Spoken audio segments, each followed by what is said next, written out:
الحمد لله الذي رفع السماوات بغير عمد ترونها وألقى في الأرض رواسي أن تميد بكم وجعل فيها فجاجا سبلا لعلكم تهتدون ونشهد أن لا إله إلا الله وحده لا شريك له ونشهد أن سيدنا ونبينا ومولانا محمدا عبده ورسوله وصلى الله عليه وعلى آله وأصحابه وأزواجه وبارك وسلم تسليما كثيرا كثيرا أما بعد فأعوذ بالله من الشيطان الرجيم بسم الله الرحمن الرحيم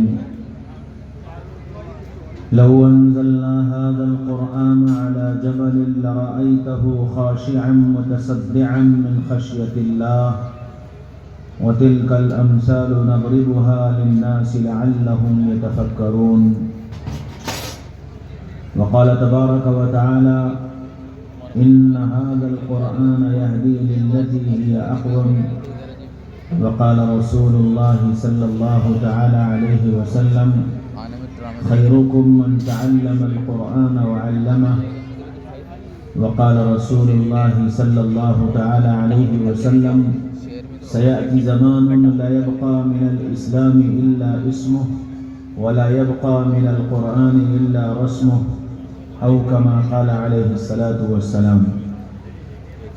قابل قدر قابل احترام حضرات علماء کرام اور بہت ہی قابل قدر میرے بھائیوں دوستوں عزیزوں بزرگوں، اللہ تعالیٰ نے ہماری اور آپ کی اور ساری دنیا کے بسنے والے انسانوں کی ہدایت اور رہبری کے لیے سیدنا محمد رسول اللہ صلی اللہ علیہ وسلم کو قائد اور رہبر بنا کر بھیجا ہے، اور آپ صلی اللہ علیہ وسلم کو اللہ تعالیٰ نے اپنی آخری کتاب قرآن پاک آپ پر نازل فرمایا، اور یہ قرآن ساری انسانیت کے لیے ہدایت نامہ بن کر کے آیا ہے، اور قرآن ایک زندہ کتاب ہے۔ جس زمانے میں، جس دور میں، جن حالات میں اس قرآن کو پڑھا جائے گا، اللہ تعالیٰ اس زمانے میں، اس دور میں اور ان حالات میں قرآن سے رہبری اور رہنمائی عطا فرمائیں گے۔ دوسری بات قرآن کے بارے میں اللہ تعالیٰ نے یہ فرمائی ہے کہ ہم نے اس کو اتارا ہے اور ہم ہی اس کی حفاظت کریں گے۔ ہر زمانے میں، ہر دور میں اللہ تعالیٰ نے قرآن کی حفاظت کا انتظام کیا ہے۔ قرآن آج تک محفوظ ہے، قرآن قیامت تک محفوظ رہے گا۔ دنیا کی ساری طاقتیں مل کر قرآن کو اگر مٹانا چاہیں اور قرآن کو ختم کرنا چاہیں تو ساری دنیا کی طاقتیں مل کر قرآن کو نہیں مٹا سکتی۔ 1990 میں روس کا ایک وفد ہندوستان آیا۔ 1988 میں روس میں کمیونزم ٹوٹا تھا، اشتراکیت، لادینیت جو پورے ملک پر حاوی تھی وہ 1988 میں ٹوٹی تھی، اور اس کمیونزم اور اشتراکیت کے دور میں اس پورے ملک کا حال یہ تھا کہ 80 سال ملک پر ایسے گزرے تھے کہ کسی مسجد میں اذان نہیں ہوئی تھی،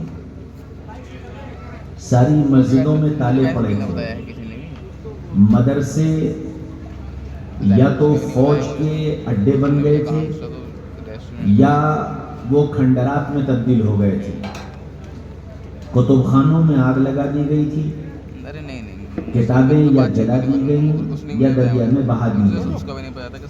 قرآن پاک کا ایک ایک نسخہ ایک ایک گھر سے نکال کر یا جلایا گیا یا پانی میں بہا دیا گیا۔ اور اس پورے ملک میں 80 سال ایسے گزرے تھے کہ اگر کسی گھر میں یہ پتہ چل جاتا کہ قرآن کا ایک نسخہ ہے تو ان گھر والوں کو موت کی گھاٹ اتار دیا جاتا تھا.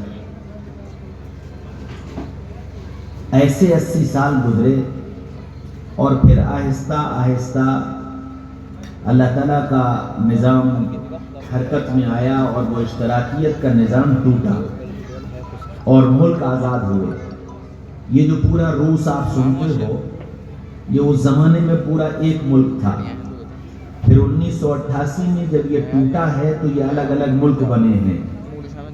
ازبکستان، آذربائیجان، تاجکستان، تاشقند، سمرقند، بخارا، یہ سب الگ الگ ملک بن گئے. تو جب سے 1988 میں یہ ملک ٹوٹ گیا اور کمیونزم ختم ہوا اور الگ الگ جمہوریتیں بن گئیں تو 1990 میں ایک وقت ہندوستان آیا. ہمارے استاذ، ہمارے مربی حضرت مولانا خلیل الرحمن سجاد نعمانی صاحب دامت برکاتہم، انہوں نے مجھ سے یہ کہا کہ میرا جی یہ چاہتا ہے کہ اس وقت کے ساتھ تمہارا سفر ہونا چاہیے. اللہ کا فضل ہوا کہ مجھے اس وقت کے ساتھ سفر کرنے کا موقع ملا اور ہم ہندوستان کے بڑے اداروں میں ان لوگوں کو لے کر گئے، دارالعلوم میں، مظاہر العلوم میں، ندوے میں. تو وہ جو وفد آیا تھا اس میں 12 لوگ تھے اور 12 میں سے 10 حافظ قرآن تھے. ہم نے ان سے پوچھا، ہم نے کہا کہ آپ نے قرآن کیسے یاد کیا؟ کہنے لگے ہم نے سینہ بسینہ یاد کیا، ہم نے قرآن نہیں دیکھا. ہم نے کہا قرآن آپ کو کیسے پڑھایا جاتا تھا؟ کہنے لگے ہمارے ایک استاذ تھے شیخ عبد الحکیم، کہنے لگے جس وقت وہ آئے تھے تو وہ بتا رہے تھے کہ اس وقت ان کی عمر 115 سال ہے کہ وہ ہم لوگوں کو قبرستان میں قبروں کے اندر کھود کر کے گڈھا بنا کر کے اور دور سے اس کا انٹرنس بنا کر کے اس میں بیٹھ کر کے قرآن یاد کراتے تھے. بڑے بڑے پیڑ ہوتے تھے تو ان کی جڑوں کو کھوکھلا کر کے ان میں قرآن یاد کراتے تھے. کہنے بہت سارے طلبہ ایسے تھے جن کو ایک کمرے میں 6 مہینے بند رہ کر انہوں نے قرآن یاد کرایا کہ 10 بچوں کو کمرے میں بند کیا گیا، کمرے کے دروازے پر پلائی لگا کر کے الماری بنا دی گئی کہ کسی آنے والے کو یہ نہ پتہ چلے کہ اس کے پیچھے کوئی کمرہ ہے، اور وہیں اندر کھانے کا نظام، وہیں ان کے سب ضروریات سے فارغ ہونے کا نظام. اور 6 مہینے اس بند کمرے میں استاد اور شاگردوں نے رہ کر قرآن زبانی یاد کیا. پورے ملک کے اندر اس طرح اللہ تعالیٰ نے قرآن کی حفاظت کا نظام چلایا. 80 سال 1988 میں جب کمیونزم ٹوٹا ہے اور ہندوستان سے چند لوگ جب وہاں گئے ہیں تو وہاں کے لوگوں کی یہ تمنا تھی کہ ہمیں قرآن دکھا دو کیسا ہوتا ہے، قرآن دکھا دو کیسا ہوتا ہے. اور جب وہ اردن کے 3 نوجوان تھے وہ بتانے لگے کہ جب وہ پہلی مرتبہ ہمارے ملک میں آئے اور ہم نے ان سے کہا تو انہوں نے کہا کہ ہمارا قرآن تو ہوٹل میں رکھا ہے، ہم کل تمہارے پاس آئیں گے قرآن لے کر. کہ جب ہم واپس اس بستی میں پہنچے ہیں تو اس بستی کا ماحول ایسا تھا جیسے عید کا دن. سب مرد، عورت، بوڑھے، بچے سب نئے نئے کپڑے پہنے قرآن دیکھنے کے منتظر تھے. اور اس اردن کے نوجوان نے جب لے جا کر قرآن دکھایا ہے تو اس بستی کے لوگوں کی قرآن دیکھ کر چیخیں نکلی.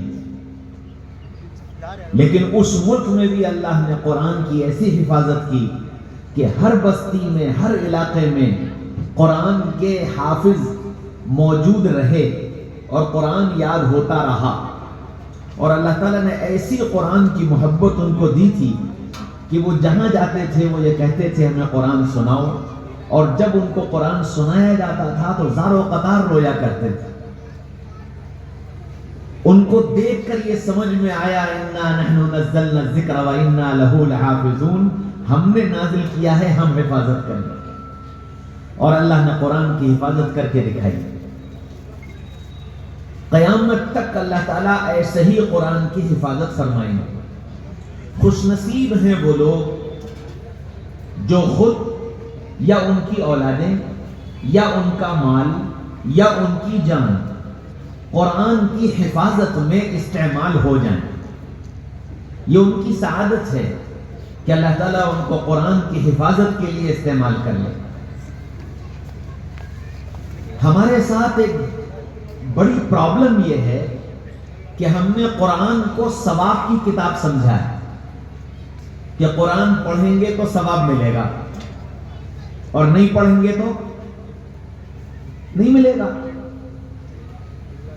جیسے سبحان اللہ، الحمدللہ، لا الہ الا اللہ، اللہ اکبر پڑھیں گے تو ثواب ملے گا، نہیں پڑھیں گے تو نہیں ملے گا. کسی ضرورت مند کی مدد کر دیں گے تو ثواب ملے گا، نہیں کریں گے تو نہیں ملے گا. راستے سے تکلیف دینے والی چیز ہٹا دیں گے تو ثواب ملے گا، نہیں ہٹائیں گے تو نہیں ملے گا. بالکل ایسے ہی ہم نے قرآن کو سمجھ لیا کہ قرآن پڑھیں گے تو ثواب ملے گا، نہیں پڑھیں گے تو کوئی بات نہیں. اچھا، جب اس کو ثواب کی کتاب سمجھا تو اس کی یاد کب آئی؟ جب کسی کا انتقال ہو گیا. انہوں نے کہا جی فلاں کا انتقال ہو گیا ہے، قرآن خوانی کر لو، قرآن پڑھ لو. کیوں؟ ثواب کی کتاب ہے، قرآن پڑھیں گے ثواب مل جائے گا.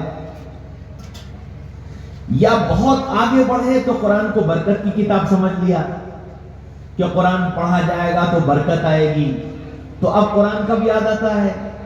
جب مکان بناتے ہیں، جب دکان کھولتے ہیں، جب فیکٹری بناتے ہیں، تب یاد آتا ہے کہ برکت کی ضرورت ہے، اس لیے یہاں قرآن پڑھوا لو. تو قرآن ہماری زندگی میں ثواب اور برکت تک محدود رہ گیا. حالانکہ قرآن میری زندگی کے ہر موڑ پر میری رہبری اور رہنمائی کرنے کے لیے آیا ہے. پیدائش سے لے کر موت تک انسانی زندگی میں جتنے مسائل پیش آئیں گے، اللہ نے ان سارے مسائل کا حل قرآن کے اندر رکھا ہے.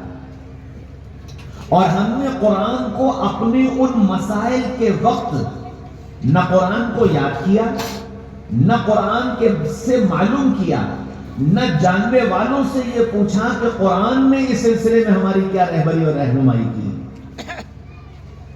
ہم نے یہ سمجھا کہ قرآن رمضان میں سنائی جانے والی یہ کتاب ہے تو تراویح سن لینی چاہیے. تو اب تراویح سنتے ہیں دکان پر، مکان پر، چھت پر، گھر پر، پارک میں، جہاں موقع مل جائے کہ جی ہمیں قرآن سنا دو. تو تراویح کی کتاب سمجھا یا ثواب کی کتاب سمجھا. تجارت کرتے وقت یہ خیال نہیں آیا کہ قرآن نے تجارت کا کیا طریقہ بتایا ہے. شادی کرتے وقت یہ خیال نہیں آیا کہ شادی کا قرآن نے کیا طریقہ بتایا ہے. بچے کی پیدائش ہوئی تو یہ خیال نہیں آیا کہ بچوں کی تربیت کرنے کا قرآن نے کیا طریقہ بتایا ہے. دوستی کرنے چلے تو یاد نہیں آیا کہ قرآن نے دوستی کرنے کو کس سے بتایا ہے. جب آپس میں بیٹھ کر بات چیت شروع کی تو اس بات چیت کرتے وقت یہ خیال نہیں آیا کہ دوستوں کی محفل اور مجلس میں بیٹھ کر قرآن نے کون سی گفتگو کرنے کو بتایا ہے. ابھی جا کے بیٹھا ہوا ہوں میں. اس وقت نہیں یاد آیا کہ قرآن نے ہم کو دوستی کس سے کرنے کو بتایا، دوستوں میں آپس میں بات چیت کرنے کا کیا طریقہ بتایا. ان ساری چیزوں کو ہم نے قرآن سے جوڑ کر نہ دیکھا نہ سمجھا. تو نتیجہ کیا ہوا کہ پھر ہر لائن میں ہم آزاد ہوتے چلے گئے. دوستی جس سے چاہے کر لو، دوستوں میں جیسی چاہے باتیں کر لو، شادی چاہے جیسے کر لو، بچوں کی تربیت چاہے جیسی کر لو. ابھی ہاں مت کریو بھائی اسے بولا ہاں نماز میں چائے نہیں پی جاتی. ہاں تو ہم آزاد ہو گئے کہ جیسے چاہے زندگی گزارو. کاروبار اپنی مرضی سے، شادی بیاہ اپنی مرضی سے، بچوں کی تعلیم و تربیت اپنی مرضی سے، یاری دوستی اپنی مرضی سے، حالانکہ قرآن نے ایک ایک چیز بتائی تھی۔ اللہ تعالیٰ نے دنیا میں جتنے رشتے بنائے ہیں وہ سب اللہ کے بنائے ہوئے ہیں، انسانوں کو اس میں کوئی دخل نہیں۔ باپ، چچا، بھائی، ماموں، خالو، خالہ، پھوپھی، دادا، نانا، کوئی انسان کے اختیار میں نہیں ہے کہ میں اپنی مرضی سے کسی کو نانا بنا لوں، میں اپنی مرضی سے کسی کو بھائی بنا لوں، میں اپنی مرضی سے کسی کو چچا بنا لوں۔ انسان کی مرضی نہیں ہے، اللہ نے جو رشتہ جس کا بنا دیا وہ اس کا رشتہ ہے۔ ایک رشتہ اللہ نے انسانوں کو بنانے کی اجازت دی، اور وہ رشتہ دوستی کا رشتہ ہے، کہ دوستی کا رشتہ تم بناؤ گے۔ تو اب دوستی کس سے کرو اور تم خود کیسے دوست بنو؟ قرآن نے بتایا، یا ایھا الذین آمنوا اتقوا اللہ وکونوا مع الصادقین، اے ایمان والو سچے بنو اور سچوں سے دوستی کرو۔ گویا دوستی کا اصول بتایا گیا، جب تم کسی سے دوستی کرو تو اس کے لیے تم سچے رہو، اور جب تم کسی سے دوستی کرو تو یہ دیکھو کہ وہ سچا ہے یا نہیں۔ سچوں سے دوستی کرو، اور دوستی کرتے وقت اس کا بھی خیال رکھو کہ وہ اللہ کا پاس و لحاظ رکھنے والا ہے کہ نہیں، وہ اللہ سے ڈرتا ہے کہ نہیں، اللہ کا خیال اس کو ہے کہ نہیں، اس سے دوستی کرنا۔ ہم دوستی میں آزاد ہو گئے، ہم جس سے چاہے دوستی کر لیں۔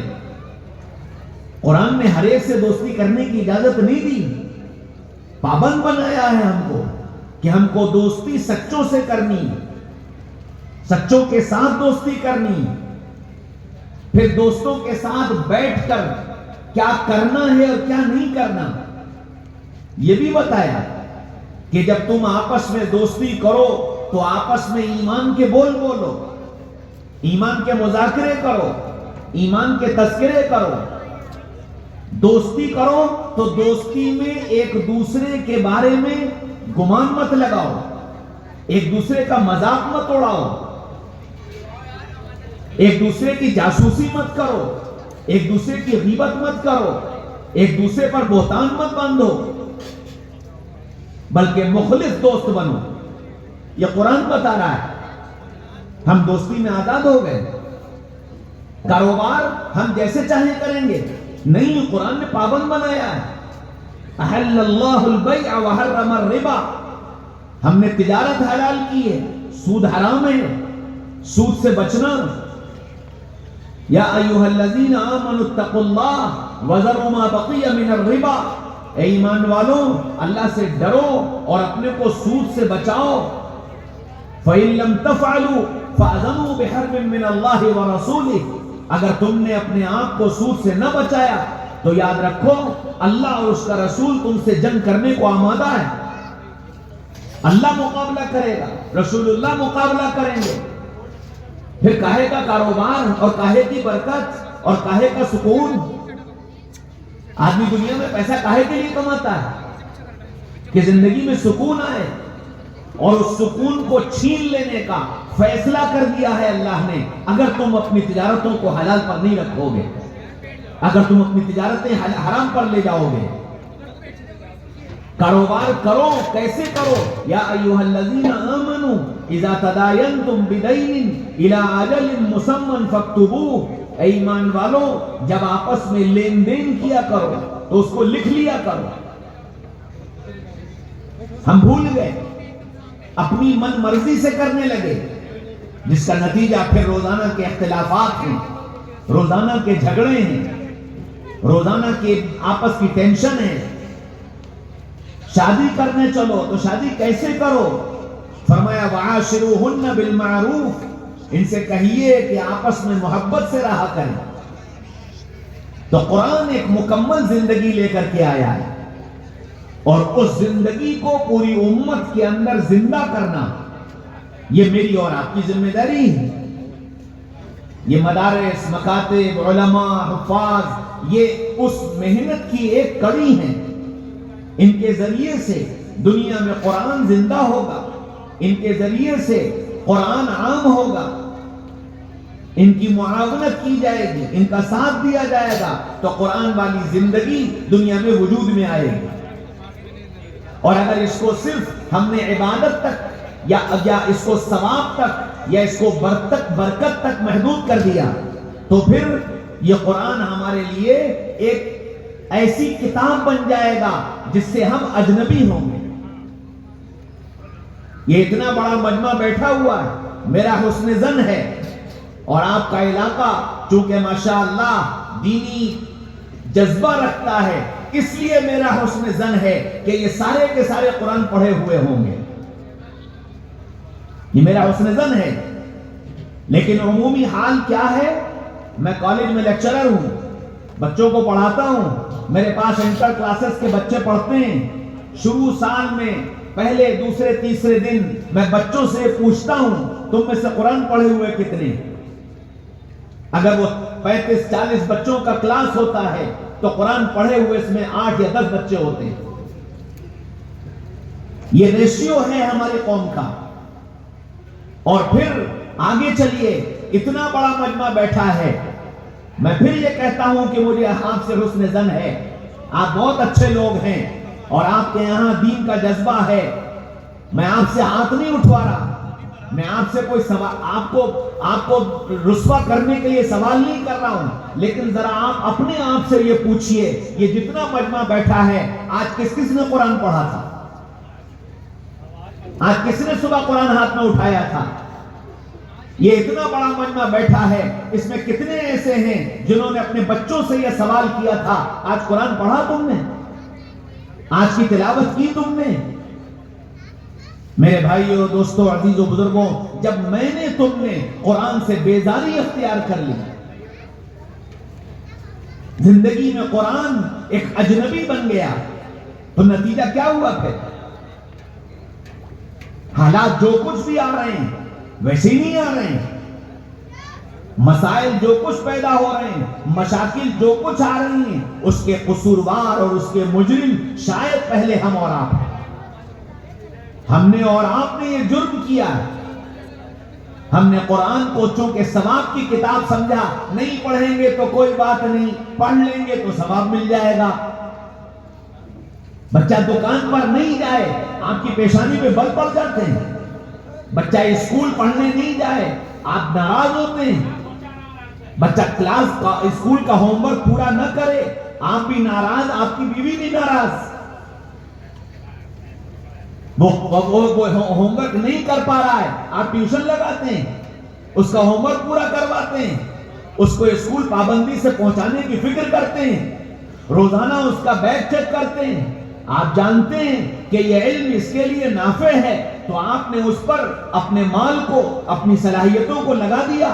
قرآن کا نافع ہونا آپ کی سمجھ میں نہیں آیا، اس لیے اگر اس نے پڑھ لیا تو بہت اچھا، نہیں پڑھا تو کوئی بات نہیں۔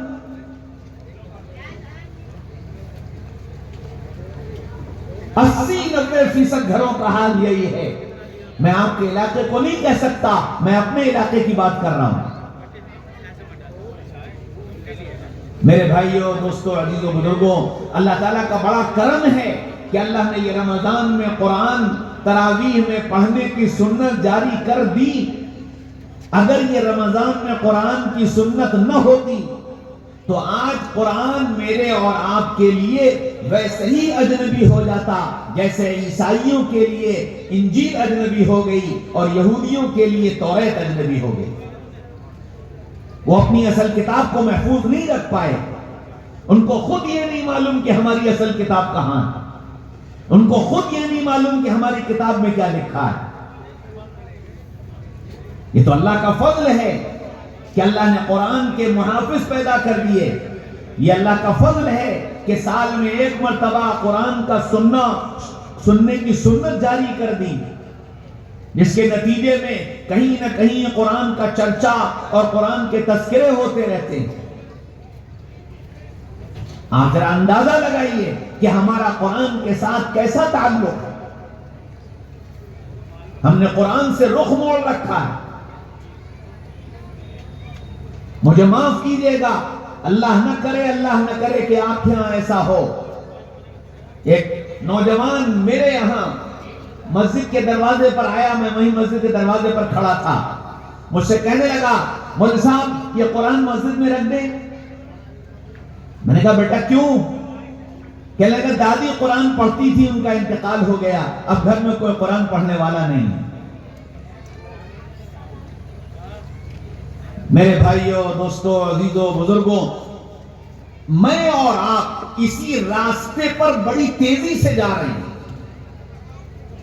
یہ تو اللہ بھلا کرے تبلیغ کا، اور اللہ بھلا کرے ان علماء کا کہ جنہوں نے قربانیاں دے کر، محنت کر کے، پھر کے، اللہ کو بول بول کے اور اللہ کی طرف دعوت دے دے کر کے ایک یہ شوق پیدا کر دیا ہے کہ بچے کو قرآن پڑھا لو، جس کے نتیجے میں ہر مسجد میں مکتب، ہر علاقے میں مدرسہ قائم ہوا اور ہمارے بچوں کو قرآن پڑھانے کی فکر کی گئی۔ ان لوگوں نے خوشامد کی یا آپ کی سمجھ میں آیا، وہ قرآن پڑھایا جا رہا ہے، لیکن اس قرآن کی نوعیت کیا ہے کہنے کی ضرورت نہیں ہے، آپ خوب جانتے ہیں۔ آپ کا بچہ انگلش کیسی بولتا ہے اور آپ کا بچہ قرآن کیسا پڑھتا ہے، آپ کے بچے کے مارکس اسکول میں کلاس میں کیسے آتے ہیں اور آپ کے بچے کے مکتب میں نمبر کیسے آتے ہیں، آپ خوب جانتے ہیں۔ اس کی انگلش کا پروننسیشن کیسا ہے اور اس کے قرآن کے عربی کے الفاظ کا پروننسیشن کیسا ہے، آپ خوب جانتے ہیں۔ آپ کے بچے کی انگلش اگر اسپیکنگ صحیح نہ ہو انگلش میڈیم اسکول میں پڑھنے کے بعد، اور انگلش میڈیم اسکول میں پڑھنے کے بعد اس کا پروننسیشن صحیح نہ ہو تو آپ اسکول والوں پر گرم ہو جاتے ہیں، آپ غصہ ہوتے ہیں، آپ جا کر ان سے کہتے ہیں ہم اتنی فیس دے رہے ہیں، ہم یہ کر رہے ہیں، ہم وہ کر رہے ہیں، بچے کو یہ نہیں آیا، بچے کو وہ نہیں آیا۔ آپ نے اپنے بچے کے قرآن کے بارے میں کبھی یہ فکر کی کہ ہمارے بچے کا قرآن کیسا ہے؟ جیسا چاہے پڑھا دیا جائے اور جیسا چاہے بچہ پڑھ لے، حروف کی ادائیگی صحیح ہو نہ ہو، زبر زیر کی ادائیگی صحیح ہو نہ ہو، کہ یہ قرآن پڑھ گیا ماشاءاللہ۔ کبھی یہ خیال نہیں آیا کہ کسی جاننے والے قرآن کے ماہر کو بٹھا کر میں اپنے بچے کا قرآن سناؤں کہ ذرا میرے بچے کا قرآن سنو، یہ صحیح پڑھتا ہے کہ غلط پڑھتا ہے؟ کیوں؟ اس لیے کہ قرآن تو ثواب کی کتاب ہے، پڑھ لیں گے تو ثواب ملے گا، نہیں پڑھیں گے تو کوئی بات نہیں۔ حالانکہ قرآن تو میری زندگی کے ایک ایک پل پر میری رہبری اور رہنمائی کرنے والی کتاب تھی۔ عجیب بات ہے، آپ جس گھر میں پیدا ہوئے وہاں اردو بولی جاتی، ماں اردو بولے، باپ اردو بولے، بھائی بہنیں اردو بولے۔ آپ کا بچہ اسکول میں جاتا ہے، انگلش بولتا ہے، انگلش لکھتا ہے، انگلش پڑھتا ہے، انگلش سمجھتا ہے، ہندی بولتا ہے، ہندی لکھتا ہے، ہندی پڑھتا ہے، ہندی سمجھتا ہے۔ آپ یہ کہتے ہو کہ یہ قرآن سمجھ میں نہیں آتا؟ قرآن کو سمجھنے کی کتنی کوشش کی ہم نے، جب ہم انگلش بول سکتے تھے، انگلش سمجھ سکتے تھے، ہندی بول سکتے تھے، ہندی سمجھ سکتے تھے، تو ہم قرآن کی عربی کیوں نہیں سمجھ سکتے تھے؟ ہم نے کیوں اس کی فکر نہیں کی؟ میرے بھائیوں، دوستوں، عزیزوں، بزرگوں، ہمارا دعویٰ ہے کہ ہم اللہ سے محبت کرتے ہیں، ہمارا دعویٰ ہے کہ ہم محمد رسول اللہ سے محبت کرتے ہیں۔ لا الہ الا اللہ محمد الرسول اللہ، اس دعوے کا اعلان ہے۔ ہم سب جتنے بیٹھے ہیں سب نے یہ اعلان کیا ہے، لا الہ الا اللہ محمد الرسول اللہ، اللہ ایک ہے، محمد صلی اللہ علیہ وسلم اس کے رسول ہیں، یہ دعویٰ ہے۔ اور اس دعوے کا یہ اعلان ہے، جب میں نے تم نے یہ دعویٰ کیا کہ اللہ سے محبت، رسول اللہ سے محبت، تو اس محبوب کا کلام تمہارے پاس آئے، اس محبوب کا پیغام تمہارے پاس آئے، اور یہ فکر تم کو نہ ہو کہ محبوب نے مجھے کلام میں کیا لکھ کر بھیجا ہے۔ یہ کیسی محبت ہے؟ آپ اگر دنیا میں کسی سے محبت کرتے ہیں، آپ کو لکھنا پڑھنا نہیں آتا، اور اس نے آپ کو خط لکھ کر بھیج دیا، تو آپ اس خط کو اٹھا کر الماری پر نہیں رکھ دیتے ہو کہ جی کیا کروں، پڑھنا ہی نہیں آتا اس لیے رکھ دو الماری پر۔ آپ اس خط کو 4 لوگوں کے پاس لے کر جاتے ہو، ذرا مجھے پڑھ کر سنا دو کہ اس خط میں کیا لکھا ہے، اس لائن میں کیا لکھا ہے۔ آپ بڑے دھیان سے اس کو سنتے ہیں، اور جو لائن آپ کو بہت اچھی لگتی ہے آپ کہتے ہیں ذرا اس کو دوبارہ سے پڑھو، اور اچھی لگی تو کہتے ہیں ذرا ایک بار اور پڑھ دو۔ دل نہیں بھرا، اس نے پڑھ کے سنا دیا، آپ نے سوچا دوبارہ کہوں گا تو یہ غصہ کرے گا، تو اس سے کاغذ لے کر دوسرے دوست کے پاس پہنچ جاتے ہیں، پھر اس سے کہتے ہیں کہ ذرا یہ پڑھ کے سنا دو، وہاں بھی دل نہیں بھرا تو تیسرے کے پاس پہنچ جاتے ہیں۔ دن بھر میں اس خط میں کیا لکھا ہے یہ آپ کے دل و دماغ میں بیٹھ جاتا ہے۔ پھر آپ اپنے بستر پر جب رات کو لیٹتے ہیں تو خیالوں کی دنیا میں مگن ہو کر کے ان جملوں کو دہراتے ہیں، میرے محبوب نے یہ لکھا اور میرے محبوب نے یہ لکھا اور میرے محبوب نے یہ لکھا، ان جملوں کو دوہرا دوہرا کر خوش ہوتے ہیں۔ میرے بھائیوں میرے بھائیوں میرے بھائیوں، میرے اللہ نے یہ کلام بھیجا ہے، یہ اس اللہ کا محبت نامہ ہے جو میرے تمہارے نام آیا ہے۔ نہیں آتا تھا پڑھنا، کسی جاننے والے کے پاس جاتے اور یوں کہتے مجھے بتاؤ میرے اللہ نے مجھ سے کیا کہا، میرا اللہ مجھ سے کیا چاہتا ہے۔ اس کو سنتے، اس کے مزے لیتے، لیکن چونکہ ہمارے پاس صرف دعویٰ ہی دعویٰ ہے، محبت کا دعویٰ ہی دعویٰ ہے، اور اس دعوے پر ہم اپنی دلیل نہیں قائم کر پا رہے ہیں، تو سوچنا پڑے گا کیا ہم اپنے محبت کے دعوے میں سچے ہیں؟ محمد رسول اللہ صلی اللہ علیہ وسلم سے میں اور آپ اور جو آپ کا نام سنے اور لے سب یہ کہتے ہیں کہ جی ہم محمد رسول اللہ سے محبت کرتے ہیں صلی اللہ علیہ وسلم، لیکن محمد صلی اللہ علیہ وسلم نے زندگی گزارنے کا کیا طریقہ بتایا؟ اٹھنا، بیٹھنا، سونا، جاگنا، کھانا، پینا، چلنا، پھرنا، محمد رسول اللہ نے کیسے بتایا؟ نہ ہم نے معلوم کیا، نہ ہم نے پوچھا، نہ اپنی زندگی کو اس پر لانے کی کوشش کی۔ دعوے دار ہیں کہ ہم رسول اللہ سے محبت کرتے ہیں۔ میرے بھائیوں، دوستو، عزیزو، بزرگوں، بتاؤ اس دعوے میں ہم سچے کیسے ثابت ہوں گے؟ ہماری محبت تو بس اس بات کی ہے کہ جی ہم جہاں جیسے رہ رہے ہیں ہمیں اس میں مت چھیڑو، جیسی زندگی ہم گزار رہے ہیں بس وہ ہمیں گزارنے دو۔ میرا کاروبار، میرا گھر، میری بیوی، میرے بچے، میری تفریحات، میرے یار دوست، میری مجلسیں، میری آزادی، میری نیند، میرا اٹھنا، میرا سونا جیسا ہے بس ویسا رہنے دو، اس میں سے مجھے نکالنے کی کوشش مت کرو۔ ہاں، ایک شکاری جنگل میں گیا اور جنگل سے ایک چھوٹے سے پرندے کو پکڑ لایا اور لا کر اس کو پنجرے میں بند کر دیا، اس کو دانا دینے لگا، پانی دینے لگا۔ وہ پرندہ دانا کھاتا رہا، پانی پیتا رہا، دن گزرتے رہے، بڑا ہو گیا، پھڑپھڑانے لگا، چہچہانے لگا، گنگنانے لگا اور اس پنجرے میں گھومنے پھرنے لگا۔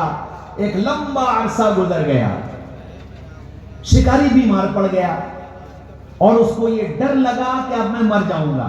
اکیلا رہتا تھا تو اس کو یہ خیال آیا کہ اگر میں مر گیا تو اس پرندے کا کیا ہوگا، اس کی دیکھ بھال کون کرے گا، اور یہ اگر پنجرے میں بند رہا تو ایسے ہی بند یہ بھوکا پیاسا مر جائے گا، اور یہ بات تو صحیح نہیں ہے، چلو اس پرندے کو آزاد کیے دیتے۔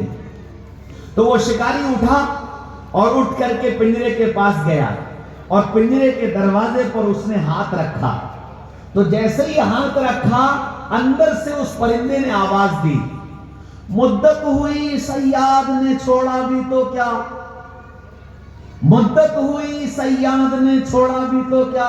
شکاری جی، اتنے زمانے کے بعد آج تمہیں چھوڑنے کا خیال آیا ہے، یہ تم کیا کر رہے ہو؟ اتنا عرصہ گزر گیا اور آج تم کو چھوڑنے کا خیال آیا؟ تابہ پرواز نہیں، راہ چمن یاد نہیں، شکاری جی میرا پنجرا کھولنا مت، مجھے اس پنجرے سے باہر مت نکالنا۔ کیوں؟ نہ تو اب میرے اندر اڑنے کی طاقت ہے اور نہ اب مجھے اپنی منزل کا پتہ ہے، میں نکل بھی گیا تو جاؤں گا کہاں؟ شکاری جی اسی پنجرے میں ٹھیک ہوں۔ ہاں میرے بھائیوں، دوستوں، عزیزوں، بزرگوں، بس میرا تمہارا بھی یہی حال ہے۔ سمجھانے والے آئیں، بتانے والے آئیں، سمجھائیں اور بتائیں تو ہم ان سب سے یہ کہتے ہیں نانا ہم کو اسی دنیا کے پنجرے میں قید رہنے دو، اس سے باہر مت نکالنا، ہمیں اپنی منزل کا پتہ نہیں ہے، ہمارے اندر اڑنے کی طاقت نہیں ہے، ہم منزل بھول چکے، اڑنا بھول چکے، ہماری یہ دنیا، ہمارا یہ پنجرا، ہمارا گھر، ہمارے بچے، ہمارا کاروبار، ہمارے یار دوست، ہماری محفلیں، ہماری راتیں، ہمارے دن، اس سے باہر مت نکالنا۔ اور ہم اسی پر راضی، ہم اسی پر راضی، کیوں؟ اپنی منزلیں بھول چکے ہیں۔ ہم دنیا میں کیوں بھیجے گئے تھے؟ ہمارے دنیا میں آنے کا مقصد کیا تھا؟ ہمارے ذمے کام کیا کیا گیا تھا؟ ہم ساری دنیا کے لیے نکالے گئے تھے۔ کنتم خیر امۃ اخرجت للناس، تم بہترین انسان تھے، بہترین امت تھے، بہترین جماعت تھے، تم کو ساری دنیا کے لیے قائد بنا کر نکالا گیا تھا، تم ساری انسانیت کو راہ ہدایت دکھانے کے لیے بھیجے گئے تھے، تم بھٹکے ہوئوں کو بچانے کے لیے بھیجے گئے تھے، تم ڈوبے ہوئوں کو نکالنے کے لیے بھیجے گئے تھے۔ تمہیں کیا ہو گیا؟ ہم بھول گئے اپنا مقام، ہم بھول گئے اپنی ذمہ داری۔ یہ امت دنیا میں قائد بن کر آئی، اللہ نے اس امت کو جو نبی عطا فرمایا، امام الانبیاء عطا فرمایا، ساری انسانیت کی امامت کرنے کے لیے محمد رسول اللہ صلی اللہ علیہ وسلم تشریف لائے اور پوری امت کو امام اور قائد بنا کر کے گئے، اور یہ امت اپنے منصب کو بھول گئی اور اپنی دنیا میں مگن رہ کر یہ سمجھنے لگی پیسہ آ گیا تو کامیاب، سیٹ مل گئی تو کامیاب، نوکری مل گئی تو کامیاب، اور یہ بھول گئے کہ اللہ نے کامیابی کا وعدہ کسی اور چیز پر رکھا تھا۔ ہم نے کیا کیا؟ قرآن کو بھلایا، اللہ کو بھلایا، رسول کو بھلایا، اللہ اور رسول کی تعلیمات کو بھلایا، اور ایسا بھولے کہ بھولنا بھی بھول گئے، یاد ہی نہیں رہا ہم آئے کیوں تھے، کام کیا تھا، مقصد کیا تھا۔ جیسے کھویا ہوا راہی بھٹکتا پھرتا ہے، کبھی ادھر کبھی ادھر، اور کوئی اس کو راہ بتانے والا نہیں ہوتا۔ آج میری تمہاری یہ حالت ہو گئی کہ ہم بھٹکے ہوئے راہی کی طرح ادھر سے ادھر ٹکریں کھا رہے ہیں، اور جس کا دل چاہتا ہے ہمارے رخ کو چاہے ادھر موڑ دیتا ہے کہ جی ادھر چلے جاؤ تو ادھر چل پڑے، ادھر چلے جاؤ تو ادھر چل پڑے، جبکہ ہم کو اللہ نے صراط مستقیم دیا تھا۔ قرآن میں اعلان کیا تھا ان ھذا القرآن یہدی للتی ہی اقوم، یہ قرآن ہے جو ساری انسانیت کی ہدایت کا پیغام لے کر کے آیا۔ وہ قرآن ہمیں ملا تھا، صراط مستقیم ہمیں ملی تھی، اور صراط مستقیم پر ساری انسانیت کو لانے کی محنت اللہ نے ہمیں عطا فرمائی تھی، وہ سب ہم بھول گئے۔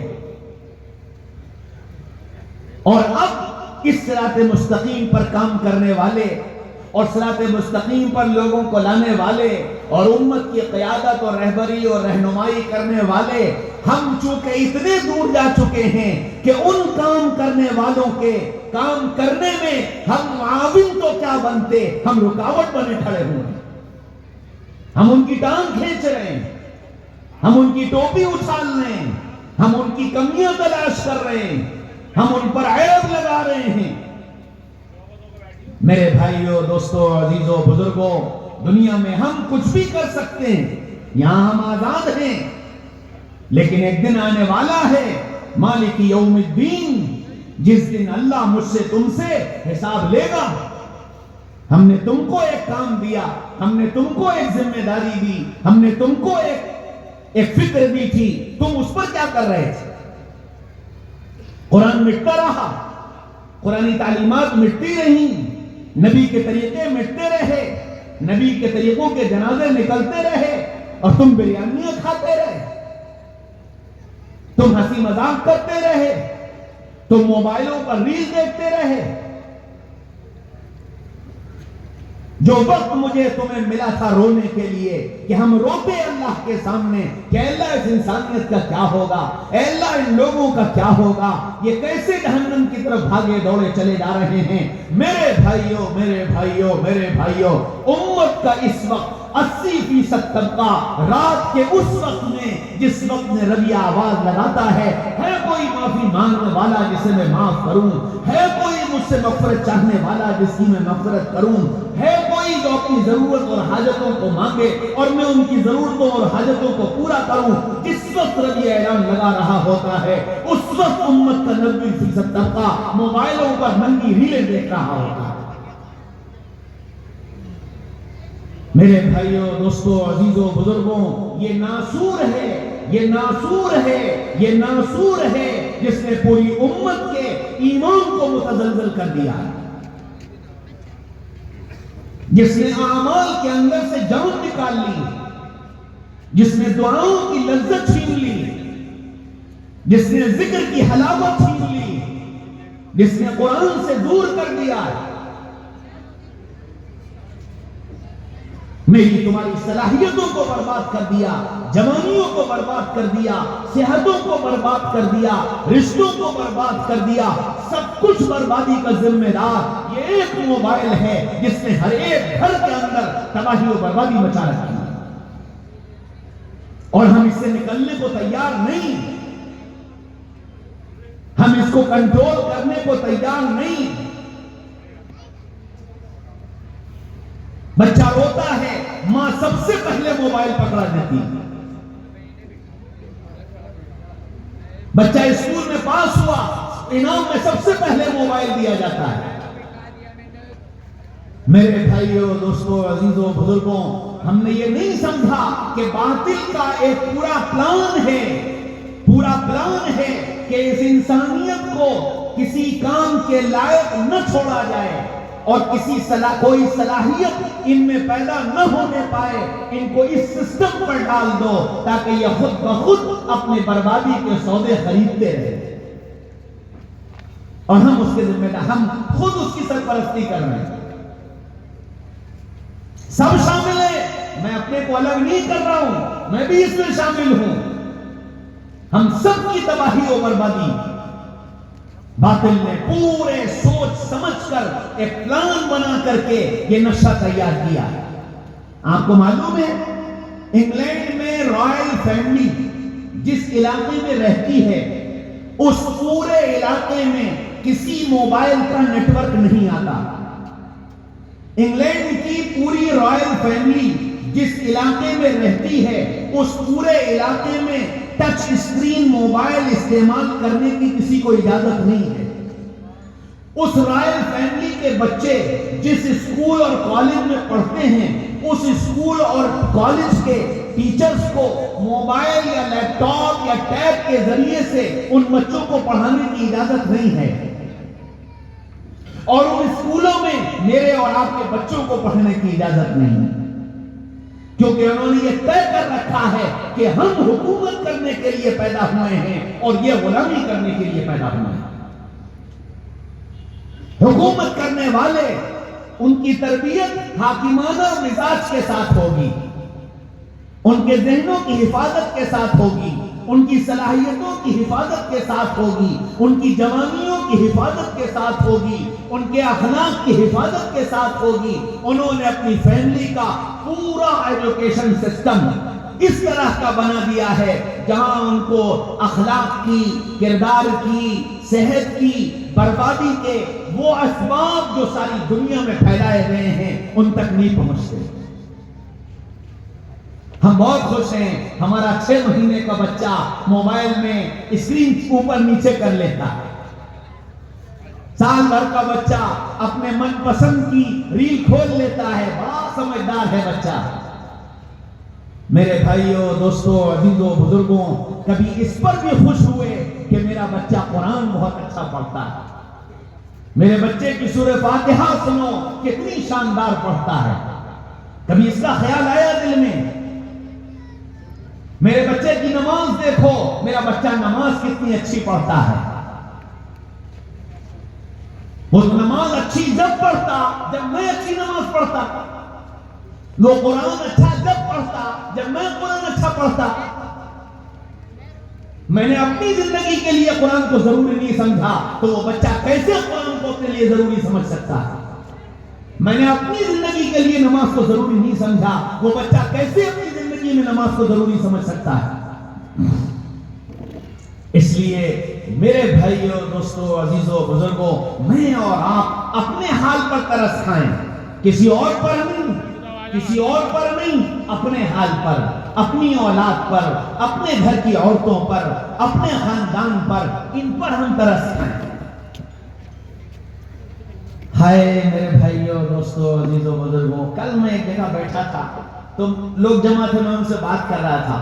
میں نے کہا اچھا یہ بتاؤ تم میں سے کون سا آدمی ایسا ہے جو کسی اللہ والے کے پاس، کسی عالم کے پاس گیا ہو اور اس نے یہ کہا ہو کہ مولانا آج میں نے اپنے خاندان کے لوگوں کو جمع کیا ہے، میرے چچا، میرے تایا، میرے بھائی، میری خالہ، میری پھوپھی، ان سب کو میں نے چائے پر بلایا ہے، میں یہ چاہتا ہوں کہ آپ میرے گھر آ جائیں اور تھوڑی دیر ان سے ایمان اور آخرت کی بات کر لیں، اللہ ان کے ذہنوں کو موڑ دے، ان کے دل کو آخرت کی طرف موڑ دے، ان کی بس صرف 15 منٹ، 20 منٹ، آدھا گھنٹہ اس کی فکر آپ آ کر کے دلا دیجئے۔ میں نے آج صرف اس لیے اپنے خاندان کے لوگوں کو چائے پر جمع کیا۔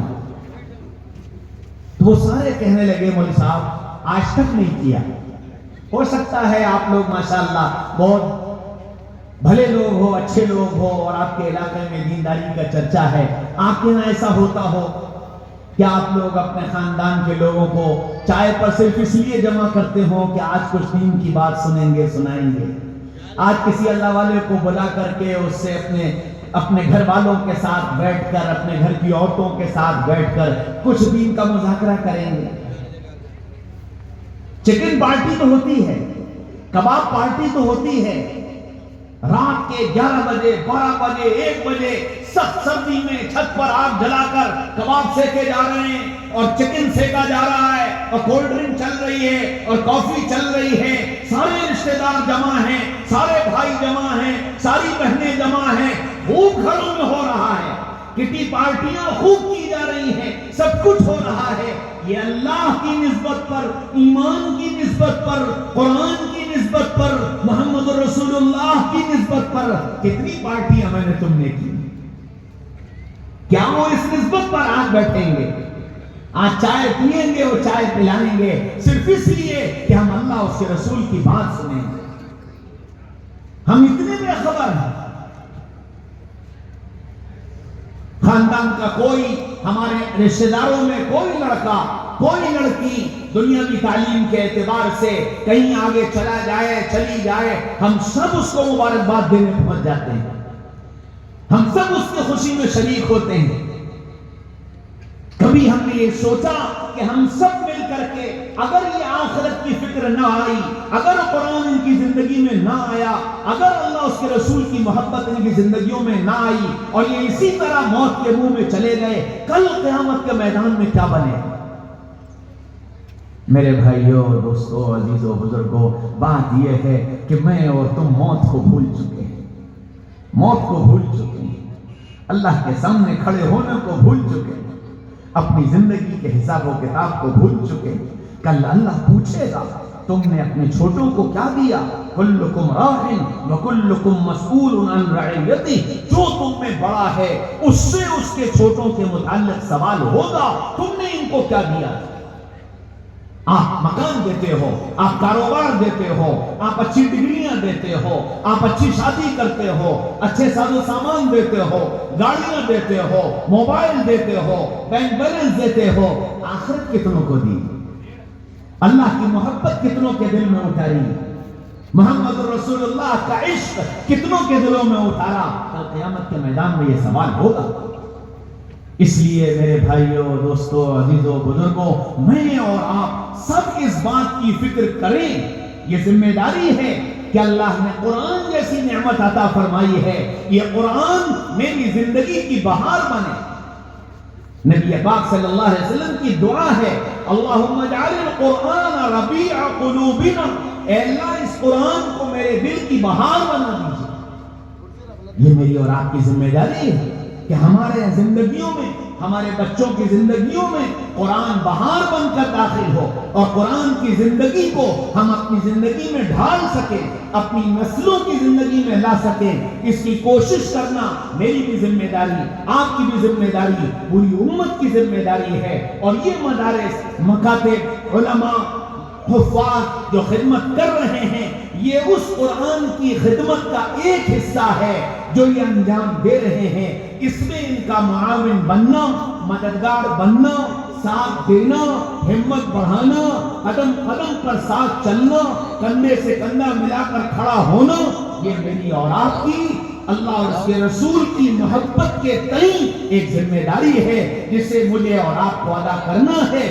اللہ ان سب کو جزائے خیر عطا فرمائے جو اپنی ساری خواہشات کو قربان کر کے میرے اور آپ کے لیے اس قرآن کی خدمت میں لگے ہوئے ہیں۔ اللہ مجھے بھی اور آپ کو بھی کہنے سننے سے زیادہ عمل کرنے والا بنا دے، اور قرآن کا سچا عشق نصیب فرما دے۔ محمد رسول اللہ صلی اللہ علیہ وسلم سے سچی محبت اللہ عطا فرما دے۔ اللہ مجھے بھی اور آپ کو بھی آج کی اس محفل میں کچھ نیت، کچھ ارادے، کچھ عزم کر کے جانے کی توفیق عطا فرما دے۔ وآخر دعوانا ان الحمد للہ رب العالمین۔